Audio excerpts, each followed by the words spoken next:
and that's the wrong thing, all right?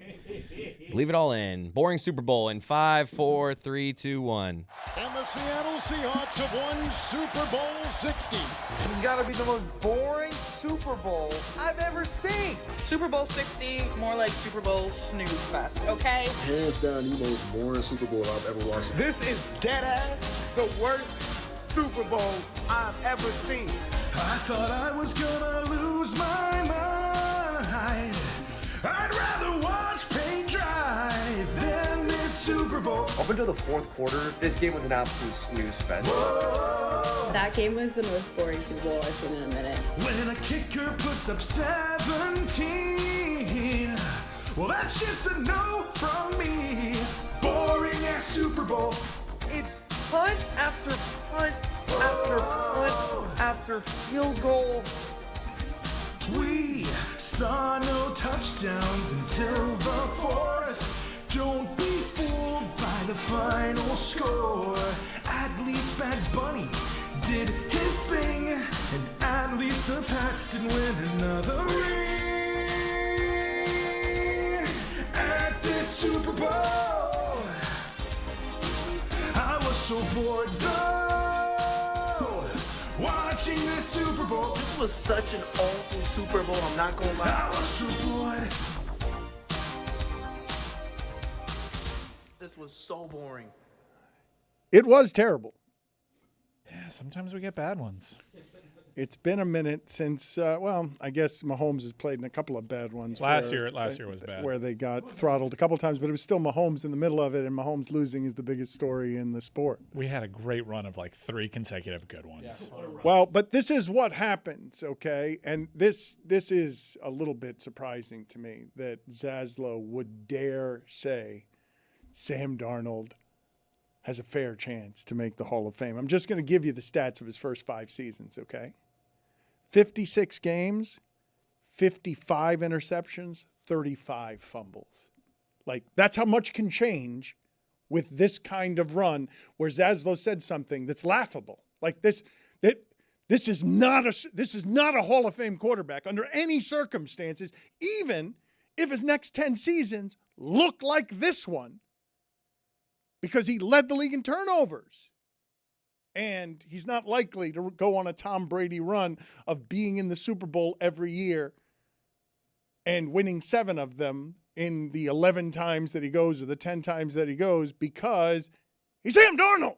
And he's still Sam Darnold. And whether he's a different Sam Darnold, he's still Sam Darnold.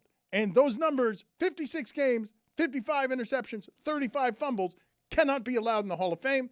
Even if you had him in high school, like, you can't buy a ticket to the Hall of Fame. Like, if you're a quarterback who had those numbers at any time in your life, you should not be allowed admission to the Hall of Fame. Never mind being discussed as, is it fair to think of him as a Hall of Famer? What are you doing, Zaslow? Somebody wins. So you realize if he loses yesterday's game by a point, you're not saying any of this, correct? Like, you're just assigning a bunch of to him. Like, he didn't even play that well, man. That's his lowest completion percentage of the season. Second lowest yards per attempt. He overthrew Smith and Jigba on a clear touchdown. Should have been picked off before the end of the half with a dumb play that Gonzalez somehow didn't make the interception on. He was great last night, by the way. Yeah, he was great. Okay, I have 2 points I want to make. Number one, seeing what we saw from this Seattle team all season and then winning the Super Bowl, we would agree they probably have a window here where maybe they could do this again, right? Possible. I don't know. I'm actually really worried about Clint Kubiak leaving to the Raiders. I need to see who's going to fill that vacuum at OC, because he was the unlocking factor in Sam Darnold's, Well, who was the unlocking factor last year then? Kevin O'Connell, another great offensive coordinator. Yeah, well, 2 different guys now, 2 years have unlocked him. So I don't know. And by the way, and so now it brings you to the other point. He was drafted number 3 overall. Like, this is what he was supposed to be. And who's to say that now he's not going to be this guy for the rest of his career? What, 20 turnovers in a season leading the NFL? No, like a quarterback who is a contender every single year. Look, man, this part gets frustrating to me always, okay? There were 10 games during this season for Seattle where people forget that they were bad at offense. There were 10 games in the middle of their season that it just gets forgotten, and it'll get forgotten forevermore because they end up winning the title. But this is what we do with quarterbacks. And I just caution you on, let's see what they look like for the next 5 years. Like the Eagles, were pretty good for a while, and then all of a sudden they're not. The Chiefs were pretty good for a while, and then all of a sudden they're not. And they had more, I think, than when they won the championship. I thought they had more than this Seattle team has. Right, but the Eagles had what, a 3-year run, and the Chiefs had what, a 9-year run. This is the start of Seattle. I don't. Yeah, could they be a one and done? Maybe, but I don't. This looks like a team that's going to be able to contend for a little bit. They have a young core. You guys say that, but there are all sorts of factors in terms of who's chasing them and injury and all sorts of crud that ends up happening. And the quarterback is still Sam Darnold. Like, you can reinvent him some. But please, and perhaps they could do it the way the Eagles do, where Jalen Hurts is a bit of hard to quantify as a quarterback because he's not necessarily the reason that they're winning, although occasionally he is the reason that they do win. And I will say again that the game Darnold won was the Super Bowl they played 2 weeks ago against the Rams when he needed to be better than the MVP of the league, and he was.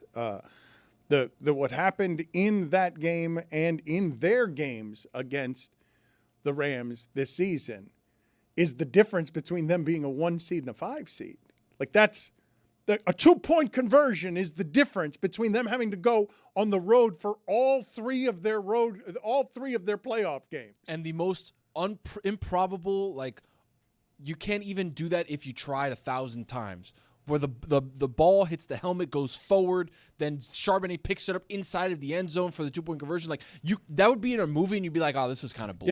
Yeah, Seattle, if they played that game 1,000 times, Seattle loses it 1,000 times. If they play it again 1,000 more times, they lose it 1,000 times. And it's the difference between the Rams having to win 3 games on the road and Seattle getting to get a bye and then play the broken 49ers in the first round and then go throughout the postseason without Sam Darnold making a turnover when he's more likely to make a turnover than any quarterback in the league. And we didn't really talk about the 49ers. If they were healthy, they might have been the better team of both of those teams. Well, that's the other thing, right? Like, that's the other thing about, I would just caution you to think that any of these things are recreatable, right? Like, I know Cody was saying last week, and then Patriots might be a dynasty. That seems more likely to me, given that they're now going to draft a whole bunch of people on offense to make sure that their quarterback doesn't get sacked that way.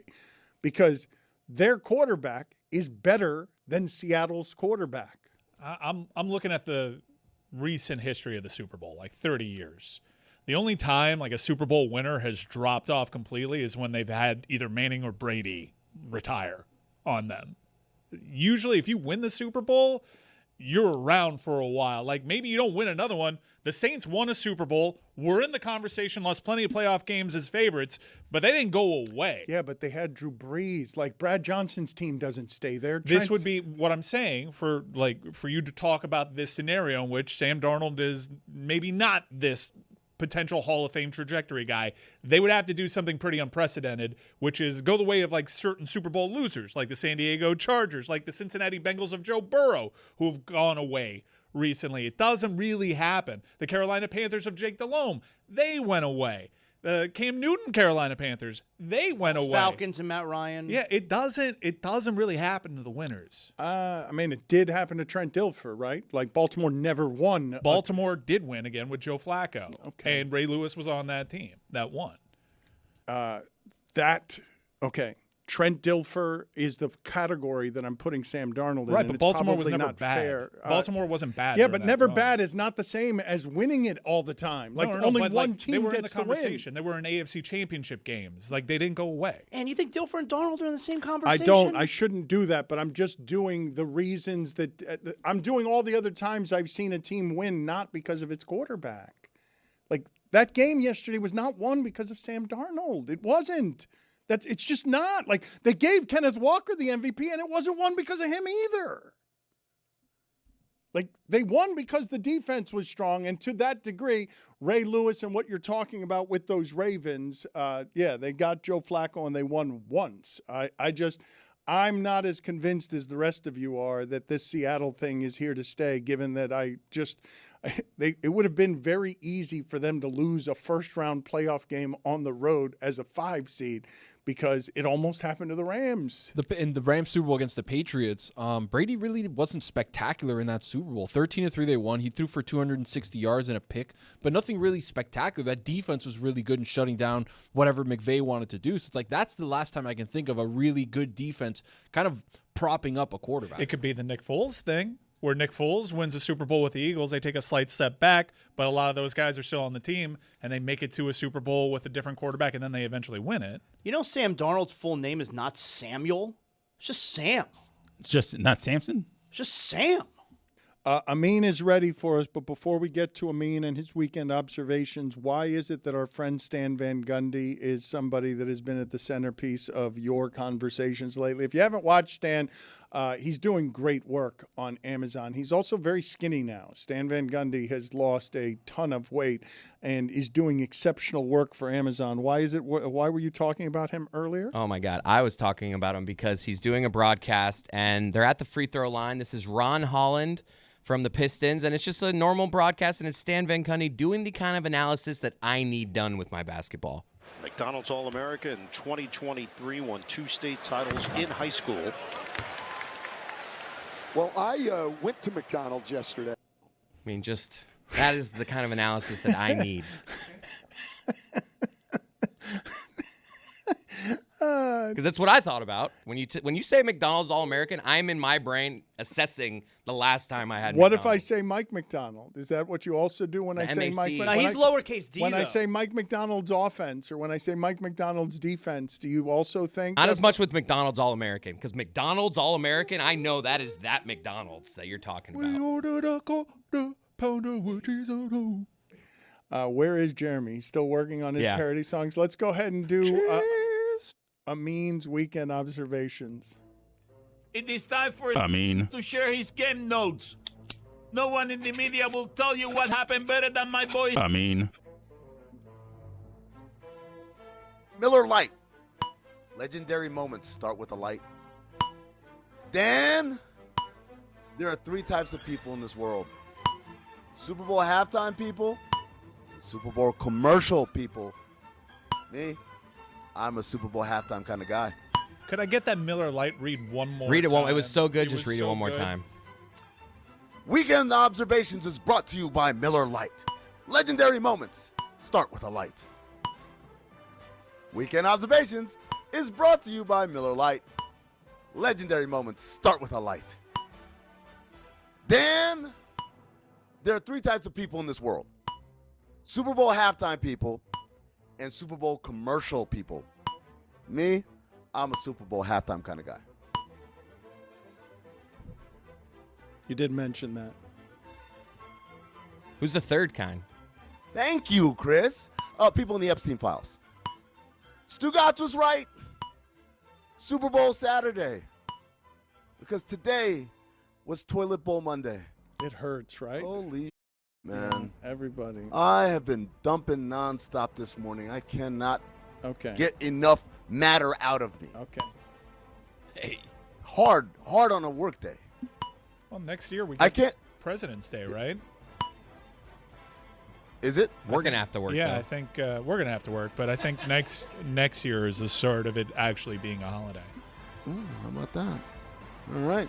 I can't believe the bad guy from The Incredibles won the Super Bowl. There he is. It's a good shot by Syndrome. Bad Bunny had more rushing yards yesterday than the Patriots. Will Campbell got pushed around so bad that at one point in the third quarter, he ended up in my kitchen. I asked him to pass me a Miller Lite. Lindsey Vaughn. Look at me, Louise. Really? Hold on a second. Let me do that for you here. Yeah. Look at me, Louise. Come on. Oh, look, she's working out with the ruptured ACL. Oh, my God, how tough. I'm like, guys, there's a reason why no one plays sports on a ruptured ACL. Because then that's what happens. And everyone's like, oh, she's so brave. Like, no, not bravery. Pretty sure I Not saw that bravery at all. the fall had nothing to do with her torn ACL, though. Yeah, no, I'm certain. She was fine. She was doing great. She's out here just skiing normally on a torn ACL. Come on. You're better than that, Chris. Donald Trump posted that the Super Bowl halftime show was one of the worst ever and that the dancing was disgusting, especially for young children watching. Maybe ease up on the young children references there, guy. Yeah. He wasn't watching the other one? No, he wasn't. There was no other one. Come on now. I feel like Danny DeVito's going to run in right now and just say, do not diddle kids. It's not good to diddle kids. Older than my daughter, younger than my wife. By the way, Donald Trump also said in the same post that the NFL should replace the new kickoff rule. He goes on, he's like, this is disgusting. He's been all over that for a while. He's been banging the drum on that one for a while. Yeah. He's not wrong either. But I just like it, like, oh, it's disgusting. It's a slap in the face. It doesn't represent America. By the way, we're setting records with 401ks and stuff. Also, this new kickoff rule. No bueno. It drives him crazy. He's consistent. It has driven him crazy for years. It's a short drive. That's a good one. Mina Kimes not getting a tattoo to commemorate the Seahawks title. Fraud. At this point, I'm a bigger Seahawks celebrity fan than Mina Kimes is. Although my boy Gino wasn't there. Man, can you imagine they had kept Gino and he was the one hoisting that Super Bowl trophy? Yeah. Drake may not be ready for the spotlight. Drake may not be ready for the spotlight. May, yeah, everyone got it, man. May with an E at the end, yeah. Will Campbell successfully block anyone? 29 total pressures in 4 playoff games for Will Campbell, so he will not. Your joke did get by, Chris. Just it squeaked through. Near post. Blue Ivy received the compliment of her life from Dan. Dude, for anyone to be told, you look exactly like Beyonce, even Beyonce's own child must be like, thank you. Say something about Drewski. Oh, it's on the way, en route. Top 5 things to call my dump this morning. Oh, come on. OLI, Thunder and Lightning. Number 5, Fire and Brimstone. Number 4, Shock and Awe. Number 3, Krakatoa. Number 2, the rumble in the jungle. If my intestines were a jungle, there was a rumble inside them. And number 1, childbirth. That's right, ladies. I now know your pain. Really? You're going to do that? You're going to do that? I do. Hey, you don't know what I went through this morning, sir. I know it wasn't childbirth. It's a miracle I'm here. Let's just like the miracle of birth, it's a miracle that I'm here. Put it on the right poll at LeBatard Show. Does the toilet get more thunder and lightning on Super Bowl Monday than any other day of the year? Drewski making a joke about JSN's name at the NFL honors is textbook low-hanging fruit, which is kind of shocking because I didn't think fruit was in his repertoire. See? Leave the low-hanging fruit to me. I do this well. You got to take a higher road than that at NFL honors, Drewski. The Indiana Pacers, dark horse 2027 NBA champs. Ooh, I like that. Yeah. J. Cole, the fall off, banger after banger. Cinephobe episode 299, Playdate, starring Kevin James, Alan Ritson, Alan Tudyk, and Isla Fisher. Did you guys see Kevin James at the Super Bowl, showing up in character as Solo Mio? Did anyone see that? No? I did. I assumed he was shooting something. No. Promo. Wow. They're doing promo. The movie comes out, I think, next Friday. Nice Valentine's Day fair. There's no way in hell Bill Belichick even saw what shirt Jordan was wearing. Speaking of hell, Art Briles. Those are the weekend observations. All right, I want to get to a number of these things with Amin. To you guys' point about the Seahawks, though, they have the 6th most cap space next year, and I believe they have the best odds to win it all because Mahomes is 15-1, which is the worst odds that he has had since he was named a starter in 2018. And also, the Seahawks postseason and regular season have the best point differential since 2002, winning by 246 points in the totality of their games. There's no questioning how dominant they were. But I will say again that before that last little nonsense in the fourth quarter, that was going to be the best defensive performance we've ever seen in a Super Bowl. Like, just in terms of how many ways they neutralized everything the second best offense in the sport has been doing. What are you counting on your fingers, Amin? Mahomes is on the books with odds to win a Super Bowl? He's 15-1. How? He's not going to play. What are you talking about? Is it being on a Super Bowl winning team? I mean, he's expected to come back, and people are going to expect him to be okay at some point during next season. Even a really aggressive return from an ACL. Well, I don't know. Lindsey Vaughn was working out, so maybe he can. I don't know. I mean, if he's back in 9 months, he's back for preseason. It's become routine now where someone gets injured at that point in the NFL, regular season is back for the next regular season. So ACL, I want to. You guys, I feel like people undersell an ACL. That's a serious injury, man. And people are underselling. Oh, he'll be back. He'll be fine. Like, no, it doesn't work. It that once way. was though, Amin. But then you see guys that are coming back from Achilles tears in 6 months flat. No, it's first of all, no one's coming back from an Achilles tear in 6 months flat. I want That's names. wild. Cam Akers. Look it up. Callum I don't Hudson know who that Odoi. is. Callum Hudson I don't know Odoi. who that is either. This is a soccer player. You know I feel Cam like you Akers. made up that name. You know Cam Akers. Come on. You fit in the word Nodoy in there. Like, there's no way that's a real name. Odoi. You are mocking me, sir, and I don't like it. I don't take kindly to it. I have in front of me here, and I want to get Amin's thoughts on the halftime show, but it has divided the Paul family. Jake Paul and Logan Paul are on different sides of this. Jake Paul went to Twitter and wrote, "I'm purposely turning off the halftime show. Let's rally together and show big corporations they can't just do whatever they want without consequences."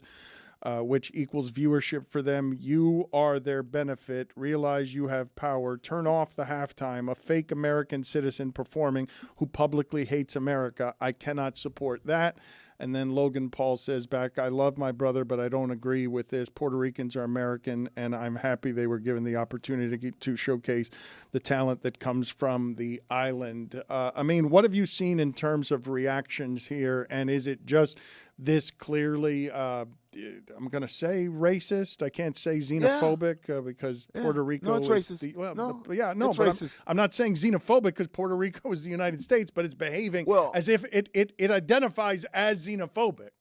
Like it is the pinnacle of racism and also showcasing the absolute dog shit educational system that we have in this country, where many people are discovering through this that Puerto Rico is part of the United States. Like, how do you not know this? It reminds me, I always see these videos, my algorithm is messed up, where they have a map, and there are no names on the map, and they tell people, like, what country is this? And people will say, Africa, London, and I'm like, forget about not knowing what country it is. Do you not know the difference between a city and a country and a continent? And apparently there are millions of Americans who do not. And this is the era we live in where it's not enough to be racist. It's also, you got to be dumb on top of it. You have to be uneducated and really sheltered. I can't even call it sheltered. What are you being sheltered from? But isn't racism, isn't it just ignorance? Like, aren't they synonyms? No, because there's ignorance of, like, the other, right? Of, I don't speak this language, so I must fear them. There's ignorance because I haven't experienced this culture. That's okay. Everyone is entitled to be ignorant until they are shown illumination, because there's just things that we don't know about, right? And have never encountered. But, like, to know, hey, there are 50 states, and also these are, like, territories that the United States kind of controls, like Guam and Puerto Rico and the U.S. Virgin Islands. Like, to not know that, or for instance, to not know that there is no official language in the United States. And this is stuff that comes from way, way back. Why? Because they came from places where people were persecuted for not knowing the, quote, official language of the land. So these are things, to me, you can be the most ignorant person ignorant. I've never met a black person. I've never met a Puerto Rican. You can be ignorant, but there are things that you should have known anyway. You can say, oh, I'm afraid of Puerto Ricans, but you can't say they're not American because that's just patently false.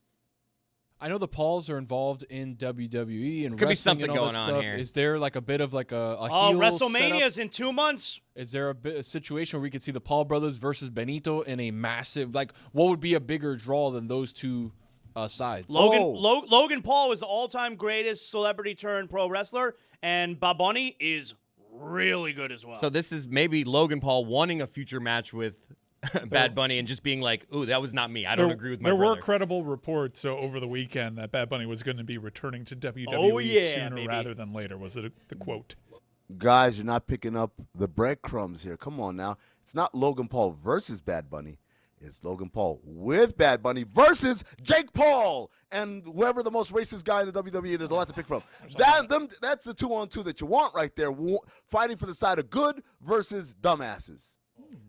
I guess the distinction we're making between ignorance and racism not being synonyms is that not all ignorance is racist, but all racism is ignorance, is it not? I suppose, Dan, but I guess my thing is I can see a world where someone is virulently racist, but also somehow like knows it's worldly, like knows, oh no, I know that Puerto Rico is part of the United States. I just don't like Puerto Ricans. Like that guy exists somewhere. I'm interested by the whole thing, and I'm a WWE fan, so I thought initially like it was a WWE thing, but then I remembered Jake Paul was sitting next to JD Vance like all day at the Olympics, and his perspective is a little skewed as one of these center points in the manosphere universe, as someone that is now just realizing the script is being flipped. They're not the popular guys anymore, and they're getting ratioed now. And I don't think that he knew where pop culture was at this time. Mike, doesn't he train out of Puerto Rico? He lives in Puerto Rico. Yeah, he lives there. He lives there. Yeah, he gets announced from Puerto Rico. That's not a. How guys? Like, how does that happen? For tax reasons? Like, what do you mean? How does it happen? Like their whole like connective tissue to the world as we know it is skewed because they like the power that they've gotten. They've been invited to inaugurations. They see that every move that they've made over the last 10 years has been rewarded with power and access to some of the most powerful people in the world. Yeah, I guess so. Maybe. He did try and clarify, Jake Paul, early this morning what he meant by fake citizen. Yeah, I think he was reading the room that he was in. That's my gimmick. With JD Vance, thinking that was what America was, and that's what the sentiment was, and it's clearly not. Yeah, he tweeted here, he's not a fake citizen, obviously, because he's Puerto Rican. I love Puerto Rico and all Americans who support the country. More so, Bunny is fake because of his values and criticism of our great country. All right, go live in Puerto Rico, taking out what has always been a national hero, but the guy literally put the country's flag on his shoulder and had that as one of the iconic moments in a Super Bowl halftime show that was entirely Spanish and a love letter to his own country. I think Jake Paul is going to have to go back to Puerto Rico and see some of these faces. In the 6 months of the year that he does live there, because that's how the tax brackets work. If you live there for 6 months, you don't have to claim taxes. But if you live there for more than 6 months, Amin, I want you though to tell me, because I've been and blissfully I might add sort of disconnected from social media, so I can imagine what the reaction is to Bad Bunny doing what I am calling the single most Hispanic thing I've ever seen televised on American mainstream television yesterday.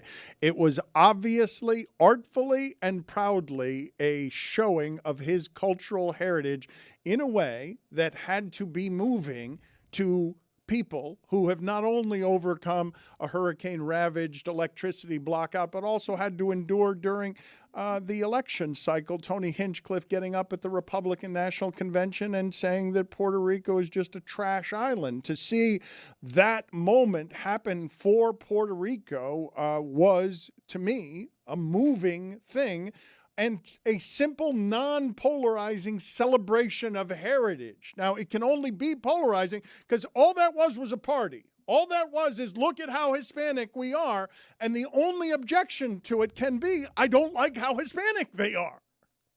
Yeah. First of all, top number one of all time set design for Super Bowl halftime show.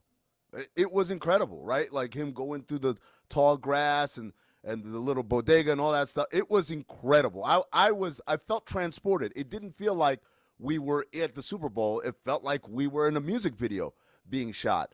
And Dan, I think this goes back to what we keep talking about, which is the only way you can say this is un-American is if you basically say this country is about white people and white men in particular.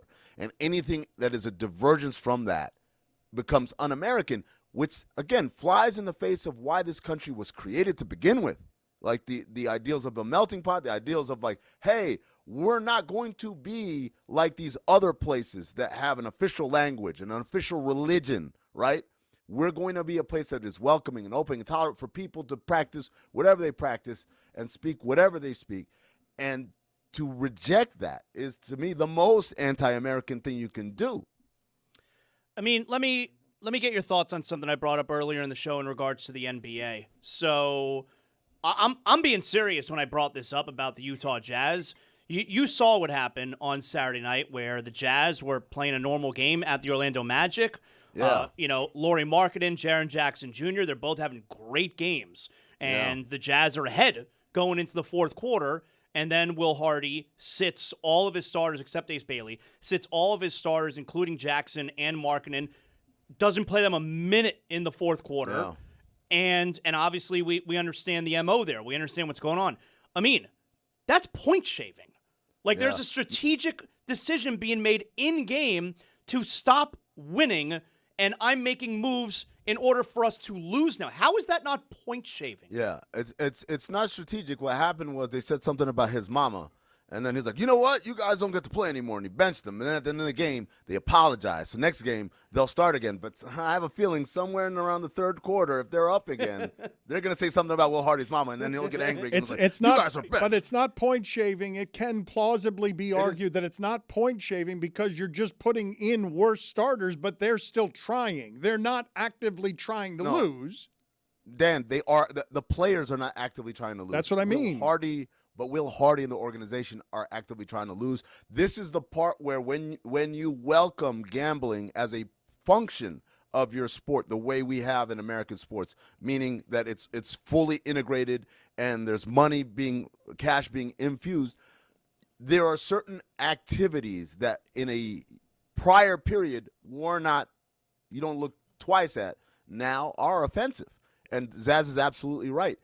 Will Hardy, whether it's his decision or an organizational decision, we'll say the Utah Jazz, actively manipulated the outcome of a game. That happened. We know why they did it. It's because their pick is top 8 protected, and they don't want it to convey. And I get it, and I'm all right with that. But the problem is, we are welcoming in hundreds of millions of dollars of people betting on these outcomes. And so if I'm someone who bet the Jazz plus the points, and they're up, and I'm like, this is great, my bet's going to pay off, and all of a sudden, without any logical in-universe explanation, in-game explanation, the coach sits all of his best players, thus reversing the outcome of the game. That's a big problem. That's a huge problem, and it needs to be addressed.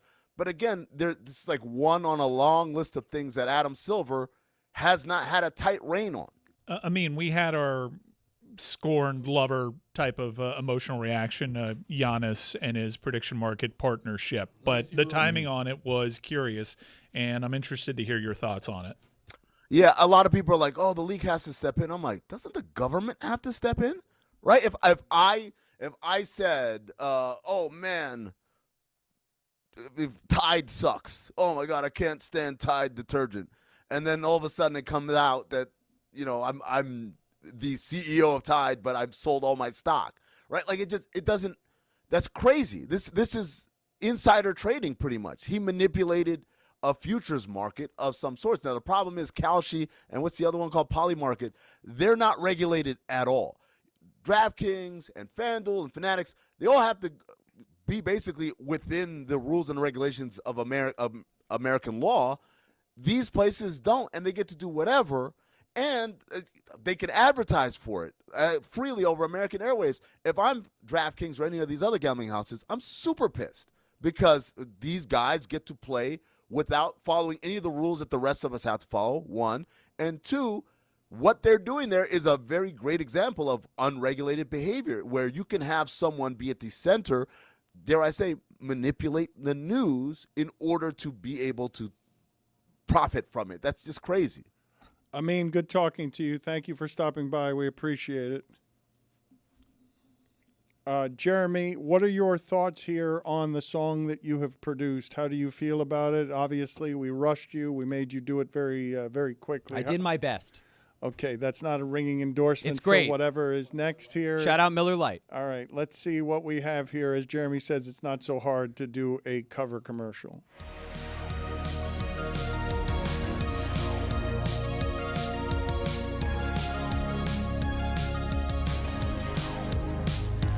Every time I think that I don't see all my friends enough, I go and get the beer that we all love, baby. 'Cause when I need a drink, more than 96 cows is too much. Crack open a can and feel the touch, slay me. I look around and moments are legendary. Golden color, it draws me. God malted barley with some toffee notes. I said, ooh, I'm drinking Miller Lite. It leaves all of the beers in the dust. I said, ooh, I'm drinking Miller Lite. When I need a beer, it's the one I trust. That could totally be a commercial. I stand corrected. That was good. Told you. I need it to be faster and better, please. Thank you. Happy New Year, everybody. 2026 is already getting off to an incredible start because you want to know how I rang in the new year? It was with a bunch of friends in a Dallas hotel lobby bar ordering a bunch of Miller Lights because that's how you do it. That's how you make special memories. Miller Lite has been by my side at many special football memories this year, and hopefully we get to write a few more memories with Miller Lite. Some of my most legendary moments have started that exact same way. A buddy's house, a lobby bar, a game, no big plan. And then you crack open a Miller Lite, you take a sip, and you look around, and you immediately recognize that you made the right call. You're locked into the game, the conversation, the moment, not thinking about what you're drinking. Miller Lite just fits. Clean finish, refreshing, brewed for taste with simple ingredients like malted barley, and at 96 calories and 3.2 carbs per 12 ounces, it never weighs you down. Legendary moments start with Miller Lite. Great taste, 96 calories. Go to MillerLite.com/Dan to find delivery options near you, or you can pick up some Miller Lite pretty much anywhere they sell beer. It's Miller time. Celebrate responsibly. Miller Brewing Company, Milwaukee, Wisconsin, 96 calories and 3.2 carbs per 12 ounces. Zaz, I heard you talking about Valentine's Day recently. You have big plans for Valentine's Day, correct? I do. Yeah, I'm going to Vegas on Wednesday night. Going to Vegas for Valentine's. Dude, this guy's going to take care of business over there in Vegas. That's right. Taking my wife to Vegas. She's never been to Vegas. We got big plans. What about your dad, Chris, and Valentine's Day? What does he do on Valentine's Day? He's been married for 174 years. He basically just says baby a lot. But no, my dad is actually excited about Valentine's Day, and we want to do something here with him. So if you have questions for my dad, he loves love, like really loves love. So he wants your questions. Call 305-486-4689. You can get love conundrums, love advice that you need, anything, nothing off limits. In the bedroom, any advice you need from Greg Cody. He wants your questions. So once again, 305-486-4689. Send them in early in this week, by tomorrow probably, and then later in the week we will unveil the love advice from Greg Cody. All right, excellent. So I've got some things to get to here with Juju. We seem to have a lot of polls today, but before we get into any of that, Juju, I have not been able to shake what happened to me during the second hour of our show when all of the crew informed me that I had misidentified Beyonce standing next to Jay-Z. Yeah, there's no excuse, but it was a flash. It went by quickly, and I just saw a lot of I saw hair, and here's the photo. Now, is this an understandable mistake that I made, or am I an idiot, or both? Look, man, a hit dog will holler, ladies and gentlemen. Yeah. I wrote 2 words down, damn mistake. And look, my boy, he already know what it was, man. Yeah. There is no explanation that could save you from this one, man. Yeah. It's Black History Month. Happy Black History Month, everybody. Happy Black This History is a Month. penalty of the highest regard. Okay. Also, is it fine? Chris, I have a submission for you for your redhead list. We got Malcolm X. We got him. Think about that one. Yeah, he's got to think about that one. That's his move here. When he's already started thinking about lunch and has checked out on the show and is still reeling from the Delonte West thing. I'm like Shaq when he ate Also, that I'm not spicy trying to chip. be. Think about it for I'm a not couple trying of to years. be extra cool today by in this lounge chair. When I sat in my chair after coming back from San Francisco, the chair literally snapped in half. That'll happen. So I need to hit the treadmill ASAP. That's why I got this love thing going on. Oh, the Super Bowl day, I do believe that Amin's stomach issues and gastrointestinal stuff is something that the entire country is feeling a little bit of today. What were your thoughts on the Belichick Jordan Hudson T-shirt thing? Yeah, man. I think the world is when somebody shows you who they are, believe them the first time, man. Whenever the first goofy Bill Belichick thing came out, I have stopped being surprised. So I feel like the world should kind of get in line, man. Just because we held him on that high pedestal for so long, I don't think we should hold him no more, man. Like, we should look at this goofy stuff that him and Jordan be up to and just be like, yep, there goes the goof troop. There's Goofy and the little Goofy. What's the little Goofy man? One name? Scrappy Doo? Yeah. Or I might be missing cartoons. Yep. So there go you've Max. got Belichick being fully aware though of everything that's going on here. Fully aware. He got too many people that love him, too many folks in his circle that's gonna text him when they get on the shuttle to the game. Like, you know what I mean? Nah, bro. But they goofy, so I'm gonna stop giving them my headlines and my attention. Go ahead and play the Zaslow mumbling his words and ask the question of Juju. How do you know the parlor doesn't sell them? You know what? I don't know. You right, Zaz. That's a great question, and right. I'm glad you put it that way. You right. You changed my opinion completely with that question. It might not have been that she made the T-shirt specifically. She may just have had it ordered on Amazon. Mm-hmm. You know, I'm gonna order How do you know one. the parlor doesn't sell them? Also, I want to identify a major capper. This is my last chance to get this off my chest with the Super Bowl happening yesterday. Salute to Ginger Cuz, I see you. But the capper of the week, I'm going to start a new segment. The biggest capper in all of football is the referee who tried his ass down there acting like he saw where the point went out of bounds. Sir, you do not know what you are doing, man. Stop acting like you knew it. It is not obvious at all. You, sir, are a capper, and I'm on to you. Yeah. My favorite was during that snow game where no one could see where the ball was Like going. right here. Out of bounds. He walked up and he was like, here. This feels right. He could have been off by 30 yards and nobody would have known. Zaz, you know about that capper of the week? I do now. Mm-hmm. Before we get to the polls, Juju, you tend to show up with some games. Do you have any games for us to play here? I want to more routinely play games with you here to cap off the show before we get to the polls. What do you have for us? Anything? Yeah, we got some games to play, but I'm going to give you some free game this time, you did. And also, too, when you said that, I remember you said that the Super Bowl team had, the video team for the Super Bowl, they had a phenomenal job they did. And the audience was like, Dan, the Super Bowl team is used to pressurized moments. So that's from the audience, that ain't from me. But in Black History Month, I want to give you some free game to the audience, man. Like I say, the Caucasian audience be hitting me in the DMs, not understanding certain things. So I'm going to give them a little advice from the kid. Now, on IG today is the advice I'm going to give you. When your partner go from liking every single one of your posts to never liking nothing, oh, my God, what a heartbreak. But that person been talking about you behind your back. You know what I mean? He don't want people to see you liking it no more. People he talking to about, he can't have his name under there, so he gonna stop liking you. He'll share his messages in the DMs, or he'll look at your story, but he can't like your stuff no more. That's why he stopped, or she stopped. Free game. I could see that. Yeah. Well, that's why Juju is providing free game for everybody here. He's helping everybody with some advice. Not the game I was thinking of playing, but free game nonetheless. When you said the games, I was like, Juju's usually giving us game, not playing games. You're playing games, Dan. So are you, Zaz. You're always playing games. Yeah, I wanted to.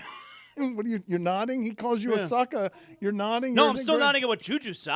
I'm not even listening to Tony. Okay. By the way, I saw Weapons over the weekend, and it made me think of this. Oh, good movie. Shitty, you want to know how that? What were the kids doing? Well, now you know. Now I know. What are the polls to update, Juju? We kept you busy today.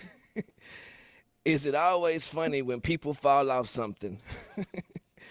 90% of the audience says, yes, it is. Always hits. Always. Right. Somebody in the chat said, not when they fall off metaphorically, though. That's always sad. But when they don't metaphorically fall, they love it. Like falling off the wagon's not funny. You know. Yeah, see, that's a good example. Yeah, good job. Mm-hmm. Was anyone clamoring for another season of Teddy Bear Ted TV show? 77% of the audience says no, they were not. Show is so funny.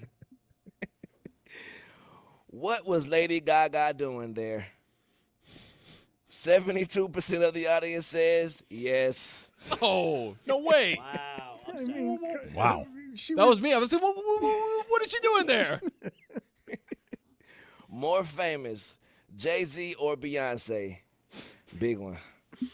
88% of the audience says Beyonce. Really? 100%. Yeah, man. Yeah, that Cowboy Carter tour is different. But the Yankee cap. That is true. Yeah. Good point by him. Yankee Good point by him. We didn't think about that, Jew. Right. I rethink everything. Who should have won Super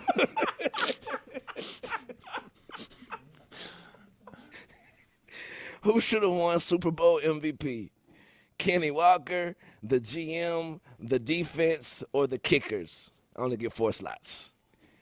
35% of the audience says one of the kickers. Kenny Skywalker? Better redemption story, Sam Darnold or Kurt Warner, quote, bag boy. Remember that part. 57% of the audience says Kurt Warner, the bag boy. Is stocking grocery shelves filled with sin, error, and evil? This is why he became the redemption story, because by definition, redemption has to come up in a rebound from sin, error, and evil. 59% of the audience says, yes, it is. And the last poll is the day after the Super Bowl, the most toxic day for your toilet. 86% of the audience says yes, and those are your polls. Thank you, Juju. We will talk to you again tomorrow. Thank y'all.